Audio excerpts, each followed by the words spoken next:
आपने stock market में इस तरीके की बातें सुनते होंगे, जैसे XYZ स्टॉक अभी सपोर्ट के पास ट्रेड कर रहा है, बाय कर लीजिए ऊपर जाएगा। XYZ स्टॉक अभी रेजिस्टेंस के पास पहुंच चुका है, सेल कर लीजिए नीचे गिरेगा। तो आप अगर सपोर्ट और रेजिस्टेंस को ठीक से समझ नहीं पा रहे हो तो वीडियो को लास्ट तक देखे जाइए। इसमें हम सपोर्ट और रेजिस्टेंस को बेसिक से लेके एग्जाम्पल के साथ समझने की कोशिश करेंगे। तो इसमें हम देखेंगे सपोर्ट और रेजिस्टेंस क्या होता है। एक्चुअल में जो आप चार्ट पे देखते हो, उस चार्ट के ऊपर जो सपोर्ट और रेजिस्टेंस वो क्या होता है वो हम समझेंगे। फिर हम देखेंगे कि सपोर्ट और रेजिस्टेंस है उसके कितने टाइप्स है, आप किस तरीके से उस सपोर्ट और रेजिस्टेंस को आइडेंटिफाई कर सकते हो, उसको समझने को कोशिश करेंगे। और थर्ड हम देखेंगे कि उन सपोर्ट और रेजिस्टेंस के ऊपर हमें किस तरीके से ट्रेड लेना चाहिए। तो चलिए हम फर्स्ट देखते हैं सपोर्ट और रेजिस्टेंस क्या होता है। तो जैसे मैंने आपको ड्राइंग करके दिखाया उसे मैं समझा रहा हूँ सपोर्ट और रेजिस्टेंस क्या होता है। तो जैसे आप देख सकते हो कि यहाँ पे देख रहे हो कि स्टॉक रुक गया है, मतलब यहाँ पे एक ही प्राइस पॉइंट पे ट्रेड कर रहा है और इसी को ही एक सपोर्ट कहा जा रहा है। इसका मतलब क्या है, कोई भी चार्ट के ऊपर एक पर्टिकुलर प्राइस पॉइंट पे आके स्टॉक अगर रुक जाता है, मतलब वहाँ से नीचे करना बंद हो जाता है, वहाँ पे लगातार ट्रेड करते रहता है, तो उस एरिया को सपोर्ट कहा जाता है। इसमें क्या हो रहा है, इसमें जो सेलर है इस पर्टिकुलर प्राइस पॉइंट पे आके जितना भी माल बेचना चाहता है, सेलर और बायर जो है उतना माल खरीद ले रहा है उस प्राइस पॉइंट पे। मतलब सेलर से ज़्यादा बायर इस पर्टिकुलर प्राइस पॉइंट पे आके एक्टिव हो जाता है। उनको ये प्राइस बहुत अट्रैक्टिव लगता है क्योंकि ये जो प्राइस पॉइंट आ चुका है अभी पर्टिकुलर स्टॉक में, ये ज़्यादा अट्रैक्टिव है और इसीलिए बायर जितना भी सेलर माल लेके आता है सेल करने के लिए वो एब्जॉर्ब कर लेता है और स्टॉक उस प्राइस पॉइंट से फर्दर नीचे गिरने में रुक जाता है और इस तरीके से ट्रेड करना शुरू कर देता है और उसी एरिया को सपोर्ट कहा जाता है। कोई भी सपोर्ट एरिया एक पर्टिकुलर प्राइस पॉइंट नहीं हो सकता है। जैसे मैंने यहाँ पे एक लाइन खींच दिया है, तो मान लीजिए हम यहाँ पे कंसिडर कर लेते हैं कि ये जो प्राइस पॉइंट चल रहा है ये हम इसे 1000 रुपीज़ कर देते हैं, ठीक है। तो ये जो एरिया है ये एग्जैक्ट कभी सपोर्ट की तरह काम नहीं करता, ये कभी भी एग्जैक्ट काम नहीं करेगा। जैसे इसमें थोड़ा बहुत वेरिएशन हो सकता है, जैसे अगर हम कंसिडर कर ले तो 1101 कंसिडर कर सकते हो और नीचे के साइड में हम 999 कंसिडर करेंगे। तो इस तरीके से ये जो एरिया रहता है ये फिक्स एरिया नहीं होता, ये वेरिएबल एरिया रहता है। तो इसी तरीके से अगर कोई भी प्राइस पॉइंट रहेगा तो हम उसे फिक्स नहीं कंसिडर कर सकते। तो इस प्राइस एरिया में आके सपोर्ट ले सकता है, क्योंकि एक्चुअल जब आप चार्ट पे देखोगे तो वहाँ पे आपको थोड़ा बहुत वेरिएशन देखने को मिलेगा।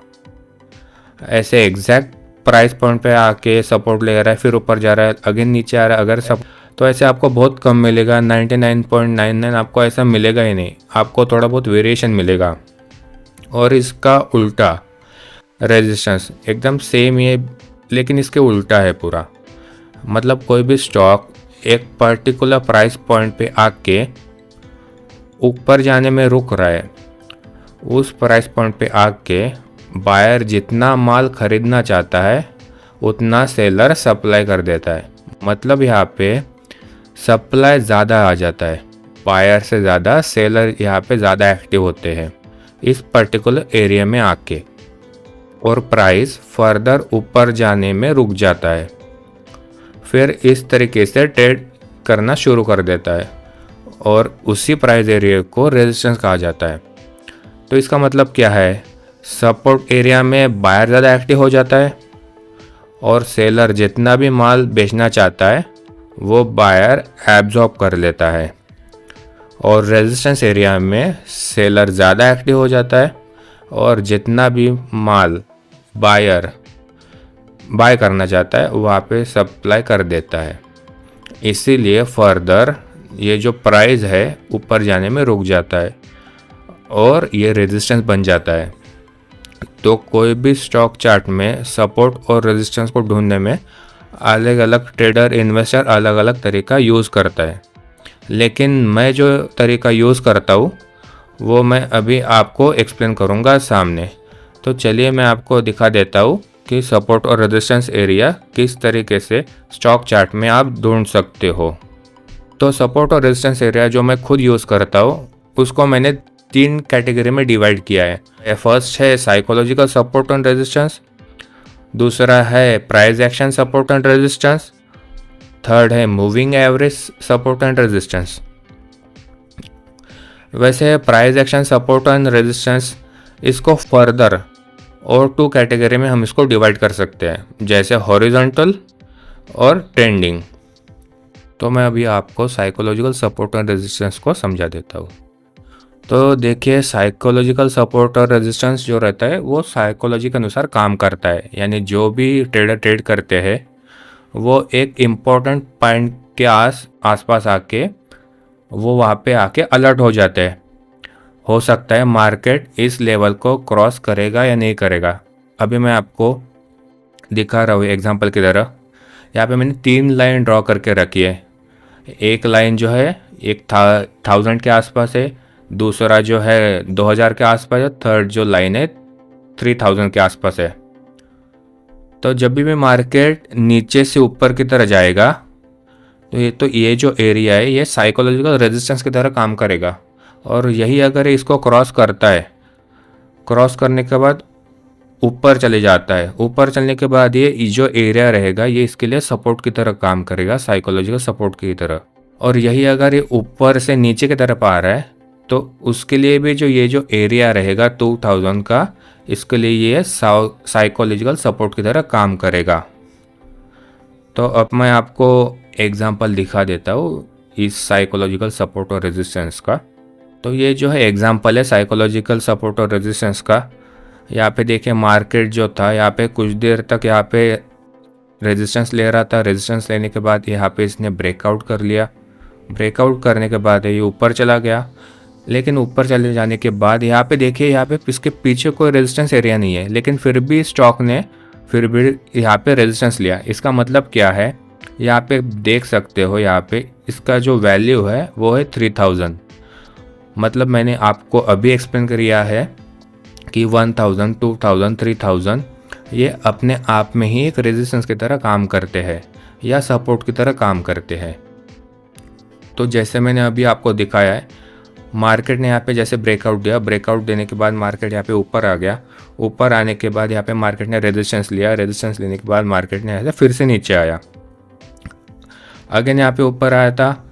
अगेन ऊपर आने के बाद यहाँ पे इसने रेजिस्टेंस लिया और रेजिस्टेंस आने के बाद यहाँ पे फिर बहुत भारी गिरावट देखने को मिले। इसी तरीके से ये जो एरिया रहता है ये सपोर्ट और रेजिस्टेंस की तरह काम करता है साइकोलॉजिकल लेवल। तो हम इसी एरिया को साइकोलॉजिकल सपोर्ट और रेजिस्टेंस कहते हैं। तो अभी आपको साइकोलॉजिकल सपोर्ट और रेजिस्टेंस जो है अभी आपको समझ में आ चुका होगा। अब हम आगे बढ़ते हैं। तो अब जो है हम सेकंड सपोर्ट और रेजिस्टेंस के बारे में बात करेंगे, यानी प्राइस एक्शन सपोर्ट और रेजिस्टेंस के बारे में। उसमें भी 2 तरीके से डिवाइड किया है, एक है हॉरिजॉन्टल और एक है ट्रेंडिंग। तो सबसे पहले हम हॉरिजॉन्टल के बारे में बात करते हैं। तो हॉरिजॉन्टल जो सपोर्ट है मैं उसको समझा देता हूँ। जैसे कोई भी स्टॉक इस तरीके से ट्रेड कर रहा है और एक पर्टिकुलर प्राइस पॉइंट पे, जैसे इस जगह पे यहाँ पे आके रुक जा रहा है और यहाँ पे फिर से ऊपर जा रहा है, फिर से नीचे आ रहा है, फिर से ऊपर जा रहा है, फिर से नीचे आ रहा है। मतलब इस प्राइस पॉइंट पे आके बायर ज़्यादा एक्टिव हो रहा है और यहाँ से फर्दर फॉल होने में रुक रहा है। और ये जो सपोर्ट एरिया है ये जो सपोर्ट एरिया जो है एक हॉरिजॉन्टल लाइन की तरह दिख रहा है, ये हम हॉरिजॉन्टल लाइन कहते हैं, इसे हॉरिजॉन्टल सपोर्ट एरिया कहते हैं। वैसे मैं आपको दिखा रहा हूँ सेकंड एग्जांपल। जैसे रेजिस्टेंस जो है, कोई भी स्टॉक जो है नीचे से आके ऊपर जा रहा है, फिर से यहाँ पे रुक रहा है, फिर से यहाँ पे सेलर एक्टिव हो रहा है, फिर से नीचे आ रहा है, तो इसी तरह बार बार इस एरिया में आके सेलर एक्टिव हो रहा है और नीचे जा रहा है। ये जो रेजिस्टेंस जो बन रहा है ये एक हॉरिजॉन्टल लाइन की तरह बन रहा है, इसीलिए हम इसे हॉरिजॉन्टल रेजिस्टेंस कहते हैं। तो चलिए मैं अभी आपको चार्ट पे भी आपको इसको दिखा देता हूँ। जैसे आप यहाँ पे देख रहे हो, स्टॉक लगातार नीचे आ रहा है और आके एक पर्टिकुलर प्राइस पॉइंट पे आके स्टॉक जो है रुक जा रहा है, इससे नीचे नहीं जा रहा है। इसका मतलब क्या है, जितना भी सेलर यहाँ पे सेल करना चाहता है, बायर जो है वो सभी स्टॉक को एब्जॉर्ब कर रहा है, इसीलिए ये जो स्टॉक है इस एरिया से नीचे जाने में रुक गया है और ये जो है सपोर्ट की तरह काम कर रहा है। और ये जो सपोर्ट जो है हॉरिजॉन्टल लाइन की तरह काम कर रहा है, इसलिए हम हॉरिजॉन्टल सपोर्ट कहते हैं इससे। अभी मैं आपको इसको नेक्स्ट एग्जांपल दिखा देता हूँ हॉरिजॉन्टल रेजिस्टेंस का। जैसे ये स्टॉक जो है नीचे से ऊपर की तरफ जा रहा है और इस एरिया में आके स्टॉक जो है ऊपर जाने में रुक जा रहा है, मतलब यहाँ पे जितना भी बायर बाय करना चाहता है, सेलर उतना ज़्यादा माल सप्लाई कर रहा है यहाँ पे इस प्राइस पॉइंट पे, इसलिए मार्केट जो है या स्टॉक जो है इससे ज़्यादा ऊपर नहीं जा रहा है, इसलिए यहाँ पे जो सेलर है वो ज़्यादा एक्टिव है बायर से ज़्यादा, इसीलिए ये जो रेजिस्टेंस है रेजिस्टेंस की तरह एक्ट कर रहा है। और ये रेजिस्टेंस जो है हॉरिजॉन्टल लाइन की तरह, इसीलिए हम इसे हॉरिजॉन्टल रेजिस्टेंस कहते हैं। तो अब हम देखते हैं नेक्स्ट ट्रेंडिंग सपोर्ट और रेजिस्टेंस। तो ये जो है ट्रेंडिंग सपोर्ट और रेजिस्टेंस है, इसमें क्या होता है, स्टॉक जो है एक ट्रेंड में होता है, चाहे वो अप ट्रेंड हो या डाउन ट्रेंड हो। जैसे स्टॉक जो है इस तरीके के ट्रेंड में ऊपर जा रहा है, स्टॉक जो है ये ट्रेंड में है या अप ट्रेंड में है, लेकिन ये सपोर्ट और रेजिस्टेंस फेस करते हुए जा रहा है। जैसे यहाँ पे हाई बना है, ऐसे फिर नेक्स्ट हाई बना है और फिर और एक नेक्स्ट हाई बना है। अगर यहाँ से एक लाइन खींच दिया जाएगा तो ये जो है यहाँ पे आके रेजिस्टेंस ले रहा है, तो यहाँ से स्टॉक जो है नीचे आने का चांसेस ज़्यादा है। और ये जो रेजिस्टेंस जो फेज है ये एक ट्रेंड लाइन की तरह रेजिस्टेंस फेस कर रहा है।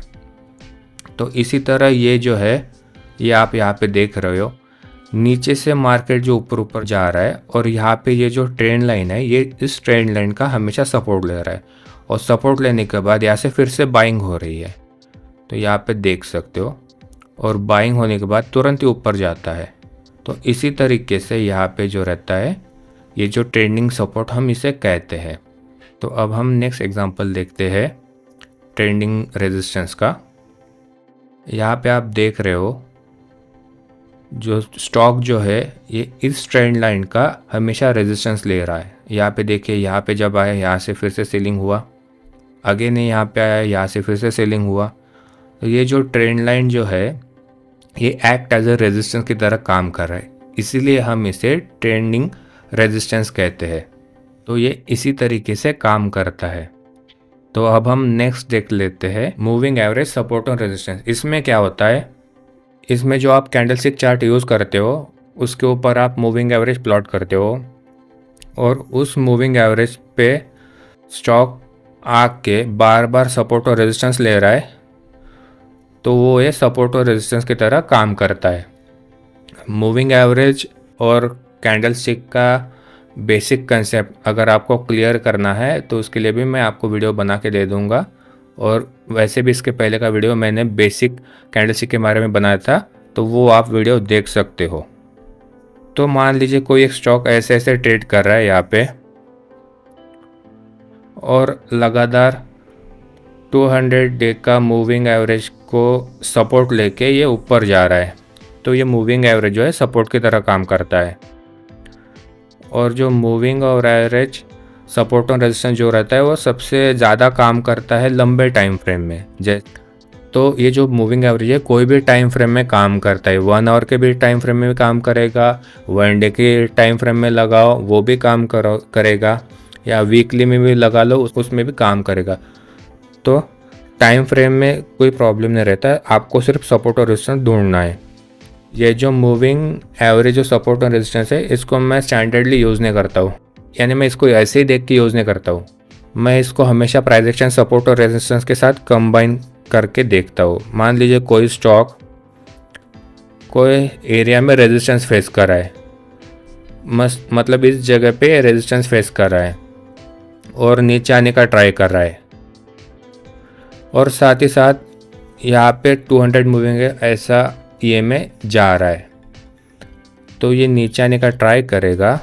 तो यहाँ पे हमें डबल कंफर्मेशन मिलेगा, क्योंकि ये जो हॉरिजॉन्टल रेजिस्टेंस है उसको भी टच किया, प्लस मूविंग एवरेज का जो रेजिस्टेंस है उसको भी टच करके नीचे आ रहा है।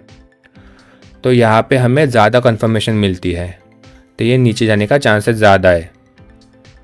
इसी तरह सपोर्ट में भी यहाँ पे आप सपोर्ट देख सकते हो, यहाँ पे सपोर्ट ले रहा है बार बार, और यहीं पे 200 डे का मूविंग एवरेज यहाँ पे दिखा रही है। तो अगर यहाँ पे सपोर्ट ले तो ये हमें डबल कंफर्मेशन मिलता है।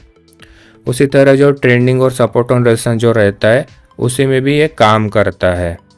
जैसे हम देखेंगे यहाँ पे इस तरीके से चल रहा है, और ये जो स्टॉक है इस तरीके से चल रहा है, और यहाँ पे जो है 200 डे का मूविंग एवरेज है, तो यहाँ पे हमें डबल कंफर्मेशन मिलता है।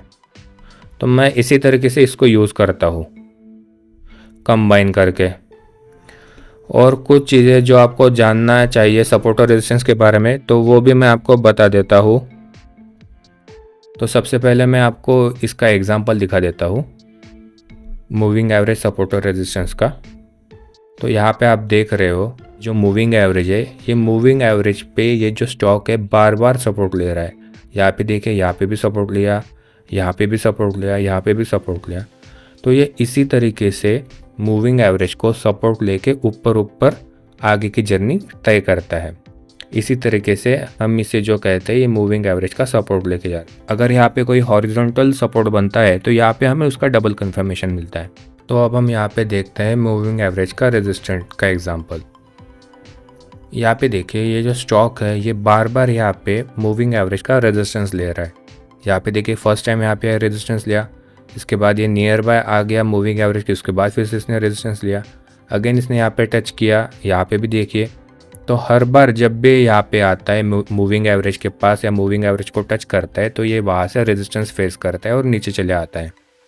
तो अभी हमने इन दोनों के एग्जाम्पल देख लिए हैं। तो इसी तरह मैं इसको यूज़ करता हूँ सपोर्ट और रेजिस्टेंस को, मूविंग एवरेज को मार्केट के अंदर।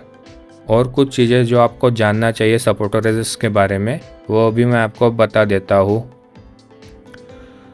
अगर कोई एक स्टॉक है पर्टिकुलर स्ट्राइक प्राइस पे, वो अगर एक रेजिस्टेंस फेस कर रहा है, अगर समझो यहाँ पे रेजिस्टेंस एरिया है और स्टॉक जो है बार बार यहाँ पे आके रेजिस्टेंस फेस कर रहा है और ऊपर नहीं जा पा रहा है, मतलब यहाँ पे सेलर ज़्यादा एक्टिव है और सेलर बार बार इसको नीचे लेके आता है।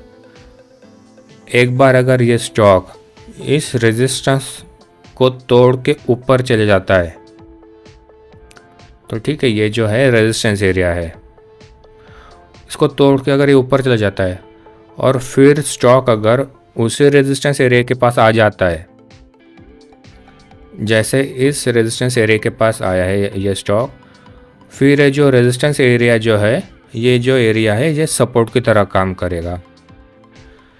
तब यहाँ पे आके बायर ज़्यादा एक्टिव हो जाएगा और इसको ऊपर ले जाने में तैयार करेंगे, क्योंकि एक बार जो यहाँ पे रेजिस्टेंस जो फेस कर रहा था वहाँ पे बायर और सेलर जो बायर सेलर ने डिफीट कर दिया और प्राइस को ऊपर लेके चला गया। फिर जो उसी प्राइस पे आसपास आएगा तो ट्रेडर के माइंड में यही रहेगा कि बायर यहाँ पे फिर से एक बार इसको ऊपर लेके जाने में ट्राई करेंगे, तो यहाँ पे इसलिए ट्राई करेगा बाय करने के लिए। और तब ये सपोर्ट की तरह काम करेगा। तो एक बार जब रेजिस्टेंस टूट जाता है तो वो रेजिस्टेंस जो है वो सपोर्ट की तरह काम करता है। इसी तरह सेम एक बार कोई सपोर्ट टूट जाता है, ऐसे ये अगर ये सपोर्ट ले रहा है तो एक बार ये टूट जाता है और फिर ये इस प्राइस पॉइंट पे आ जाता है, तो ये जो सपोर्ट जो रहता है ये रेजिस्टेंस की तरह काम करता है। तो यहाँ पे रेजिस्टेंस की तरफ काम करता है, यहाँ पे सेलर ज़्यादा एक्टिव होते हैं। तो पहले यहाँ पे बायर ज़्यादा एक्टिव थे, लेकिन इसके बाद सेलर ने इसको नीचे लेके आ गया इस सपोर्ट के नीचे। तो और अगेन इस बार यहाँ पे आएगा तो यहाँ पे सेलर ज़्यादा एक्टिव रहेंगे, तो बायर का ताकत यहाँ पे कम हो जाएगा और सेलर एक्टिव हो जाएगा। तो एक बार जब सपोर्ट टूट जाता है तो वो सपोर्ट जो है रेजिस्टेंस बन जाता है, और अगर एक बार जो रेजिस्टेंस टूट जाता है तो वो सपोर्ट बन जाता है। और एक पॉइंट जो मैं आपको बताना चाहता हूँ, जैसे कोई एक स्टॉक पर्टिकुलर यहाँ पे देखिए पर्टिकुलर सपोर्ट पे लगातार हिट कर रहा है और स्टॉक जो है यहाँ पे लगातार यहाँ पे हिट कर रहा है, तो जितना ज़्यादा बार इस एरिया में हिट करेगा वो एरिया जो रहेगा ज़्यादा कमज़ोर हो जाएगा। तो आप देख लीजिए यहाँ का पीछे का लॉजिक मैं आपको बताता हूँ। यहाँ पे जो है सेलर नीचे खींचने का ट्राई कर रहे हैं, फिर बायर इस प्राइस पॉइंट पे एक्टिव हो रहे हैं और इसको ऊपर लेके जा रहे हैं, फिर सेलर इसको नीचे लेके आ रहा है, फिर बायर एक्टिव हो रहे हैं। तो बायर में अगर ज़्यादा ताकत होगा तो यहाँ से उसको ऊपर लेके चला जाएगा, लेकिन बार बार यहाँ पे टच कर रहा है, मतलब इसीलिए कि सेलर इसमें ज़्यादा पावरफुल है, तो इसीलिए वो सेलर जो है इस प्राइस पॉइंट पे आके लेके आ रहा है। और ये जो सपोर्ट एरिया है ये अभी वीक हो रहा है और चांसेस ज़्यादा रहता है कि ये अभी सपोर्ट को तोड़ के नीचे चला जाएगा। तो इस पॉइंट को भी आप याद रखिएगा। तो सपोर्ट एरिया में जितना ज़्यादा बार वो हिट करेगा तो वो सपोर्ट एरिया जो रहता है वो कमज़ोर हो जाएगा। सेम ऐसा ही रेजिस्टेंस में जितने ज़्यादा बार वो उस रेजिस्टेंस को हिट करेगा वो रेजिस्टेंस एरिया कमज़ोर हो जाएगा। इसी तरह ट्रेंडिंग सपोर्ट और रेजिस्टेंस में भी सेम है। इस तरह ट्रेंडिंग एक रेजिस्टेंस बन रहा है, तो ये बार बार यहाँ पे आके हिट कर रहा है, तो वो रेजिस्टेंस एरिया जो है कमज़ोर हो जाएगा और वो चांसेस ज़्यादा रहते हैं उसको ब्रेक करके ऊपर चला जाएगा। और इसके अलावा जो इम्पोर्टेंट पॉइंट जो है, जैसे मैंने आपको कहा था कि आपको सपोर्ट और रेजिस्टेंस के एरिया में कैसे ट्रेड करना चाहिए, वो मैं आपको बताना चाहता हूँ। दरअसल ये बातें कोई नहीं बताता दोस्तों, लेकिन मैं ये जो बातें हैं आपको क्लियर करना चाहता हूँ कि आपके हमेशा सपोर्ट और रेजिस्टेंस के लिए हुए ट्रेड फेल क्यों होते हैं, उसके पीछे का लॉजिक मैं आपको बताना चाहता हूँ। अभी मैं आपको दिखाता हूँ यहाँ पे कैसे और क्यों फेल होते हैं आपके। तो यहाँ पे देखिए, मैं आपको यहाँ पे दिखाना चाहता हूँ, तो समझ लीजिए यहाँ पे ये जो स्टॉक है इस रेंज के अंदर में ट्रेड कर रहा था, ठीक है। ऐसे हम यहाँ पे देखते हैं।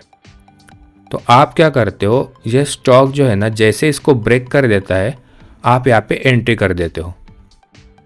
तो दरअसल ये जो है ये हमारी गलती रहती है कि यहाँ पे हम डायरेक्टली एंट्री लेते हैं। तो अगर ये इस तरीके से, आप एक बात सोचिए, ये जो स्टॉक है ये नीचे से ऊपर की तरफ आ रहा है और इसने सीधे सीधे इसको ब्रेक किया है। तो जब भी आपको इस तरीके का ब्रेकआउट मिलेगा, या सेम हम इसको इस तरीके से भी कंसिडर कर सकते हैं कि ये जो स्टॉक है इसके अंदर घूम रहा था और इसके अंदर घूम जाने के बाद ये नीचे इसने ब्रेकआउट दिया, तो आप यहाँ पे एंट्री करते हो, तो आप यहाँ पे हमेशा ट्रैप होंगे। तो ये जो चीज़ है आपको इसको ओवरकम कैसे करना है ये मैं आपको बताना चाहता हूँ। तो इसका सही ट्रेड करने का लॉजिक ये है कि जब भी स्टॉक इस रेंज के अंदर घूम रहा है तो आपको हमेशा ये याद रखना है कि स्टॉक जो है कहाँ से आ रहा है। अगर ये स्टॉक नीचे से आ रहा है ऊपर की तरफ और इसे रेजिस्टेंस फेस नहीं किया तो इसको कम से कम यहाँ पे वेट करना चाहिए। अगर ये यहाँ पे वेट करने के बाद आपको ये ब्रेकआउट देता है तो मैं आपको गारंटी देता हूँ जो आपके 10 में से 8 ट्रेड जो रहेंगे वो सक्सेसफुल रहेंगे। और यही बात अगर मैं आपको जो सपोर्ट है वो डाउन साइड में अगर ब्रेक होता है तो उस पर कैसे ट्रेड करना है, तो ये सेम यहाँ पे जो है यहाँ पे रुकना चाहिए और रुकने के बाद ये इसके नीचे ब्रेक करना चाहिए, तभी ये जो है ये ट्रेड आपका सक्सेसफुल रहेगा और आपके 10 में से 8 जो ट्रेड रहेंगे वो आपके सही रहेंगे। 2 ट्रेड में ये ऐसे भी जा सकता है नीचे डायरेक्टली ब्रेक करके, लेकिन हमें यहाँ पे स्टॉक मार्केट के अंदर प्रोबेबिलिटी के ऊपर काम करना होता है। तो प्रोबेबिलिटी जो है, सक्सेस रेट जो है, तो वो इस पैटर्न का ज़्यादा है। यानी इस तरीके से अगर स्टॉक जो है या इंडेक्स जो है ऐसे ट्रेड करता है, उसके बाद अगर ये ब्रेक करता है अपने रेजिस्टेंस को या सपोर्ट को, तो इसमें हमें सक्सेस मिलने के चांसेस ज़्यादा रहते हैं। और एक मैं आपको पैटर्न दिखाना चाहता हूँ इसी तरीके से। मान लीजिए ये फिर से हम यहाँ पे एक रेंज बना लेते हैं और स्टॉक जो है यहाँ पे सीधा इस तरीके से ट्रेड कर रहा है और सीधा इसको ब्रेक करता है, तो आपको यहाँ पे एंट्री नहीं लेनी है। अगर ये नीचे से ऊपर जाके सीधा ब्रेक करता है तो आपको एंट्री नहीं लेनी है, आपको यहाँ पे वेट करना है ये जब तक रिट्रेस ना हो। अगर ये यहाँ पे रिट्रेस के लिए आता है और यहाँ पे कोई बुलिश कैंडल बना देता है, मैंने बुलिश कैंडल की वीडियो या पूरे कैंडल स्टिक की वीडियो मैंने बनाई है, आप एक बार ज़रूर देख लीजिएगा, उससे आपको क्लैरिटी मिलेगी। तो अगर ये यहाँ पे फिर से आता है और यहाँ पे कोई बुलिश कैंडल बनती है, उसके बाद ये ऊपर जाता है, तो ये जो सक्सेस होने के चांसेस जो है इसके ज़्यादा रहते हैं। सिमिलर टाइप में आपको यहाँ पे दिखाना चाहता हूँ। जैसे अगर डाउन साइड में हमें कोई ट्रेड लेना हो, तो अगर ये सीधे ब्रेक करता है तो आपको वेट करना है, ये इस जगह पे फिर से आना चाहिए। और इस जगह पे आने के बाद अगर कोई बेरिश कैंडल बनती है और उसके बेरिश कैंडल के बाद हमें यहाँ पे एंट्री लेनी है, तो यहाँ पे ये नीचे जाने के जो चांसेस रहते हैं इसके ज़्यादा रहते हैं। ये आप दोस्तों, ये आपको कोई नहीं बताएगा, इस तरीके से सपोर्ट और रेजिस्टेंस के ऊपर ट्रेड लेना होता है, मैं आपको बता रहा हूँ। और एक है, और एक पैटर्न रहता है, वो भी मैं आपको दिखा देता हूँ। अगर ये इस तरीके से यहाँ पे आ रहा है, ठीक है, हम यहाँ पे लाइन ड्रॉ कर लेते हैं क्योंकि मुझे आपको इसी तरीके से समझाना पड़ेगा। तो अगर ये स्टॉक ऐसे आ रहा है, इस रेंज के अंदर घूम रहा है, इस रेंज के अंदर घूमने के बाद ये यहाँ से रिट्रेसमेंट होके फिर से इसको ब्रेक करता है, तो यहाँ पे हम एंट्री लेंगे। क्योंकि क्या है, मार्केट जो था, यानी अगर स्टॉक जो था यहाँ से नीचे से ऊपर आने के बाद यहाँ पे इसने रेजिस्टेंस फेस किया, यहाँ पे सेलर ने इसको नीचे ले जाने का ट्राई किया, लेकिन पूरे बायर ने जो है कंट्रोल अपने हाथ में लेके इसको ब्रेक किया। तो ये जो रहेगा ये सही तरीका रहेगा आपकी एंट्री के लिए। इसी तरह से आपको यहाँ पे भी देखना है, इस तरीके से अगर स्टॉक आता है और यहाँ पे रिट्रेसमेंट लेने के बाद नीचे की साइड में ब्रेक करते हैं, तो आपके जो चांस है ये इस ट्रेड में सही रहेंगे। और एक पैटर्न है, वो भी मैं आपको पैटर्न दिखाना चाहता हूँ।